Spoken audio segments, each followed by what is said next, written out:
Kumusta po? Narito po ulit ang update natin para sa lagay ng ating panahon ngayong hapon po ng August 22, 2024 na kung saan sa ngayon ay patuloy pa rin na easterlies ang hangin na umiiral po sa silangan ng Luzon at Visayas habang sa labas ng ating area of responsibility ay patuloy po ang paglakas ng isang bagyo na meron pong international name na Shanshan. Hindi po ito banta sa ating bansa at tinutumbok po nito ang Japan, ngunit bahagya po muli nitong mahahatak ang habagat lalo na po sa mga susunod na araw.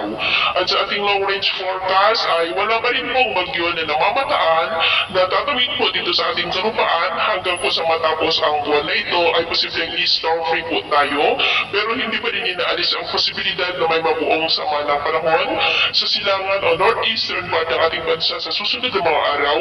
na siya kung muling magpapalakas ng habagat. At sa lagay ng ating panahon, ngayong hapon ay maayos ang panahon sa malaking bahagi ng ating bansa maliban lamang po sa mga tsansa ng maulap na kalangitan with isolated rains sa ilang bahagi ng Ilocos Region, Cordillera, Cagayan Valley, Central Luzon, Cavite, Batangas, Southern Quezon, Mimaropa, Camarines Sur, Legazpi, Catanduanes, Sorsogon, Panay Island, Negros, ilang bahagi po ng Cebu, Northern Leyte, Samar Provinces, Sulu Archipelago, Zamboanga Peninsula, Northern Mindanao, Caraga, Davao Region at Sorsogon na posibleng magtuloy-tuloy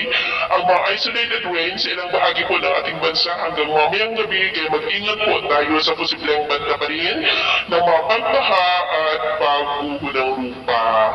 At sa atin naman po mga baybayin, wala naman po tayong nakataas na namang gale warning signals, pero iba yung pag-ingat lamang po kung papalaot tayo para mas makaiwas sa mga sakunang pangkaragatan.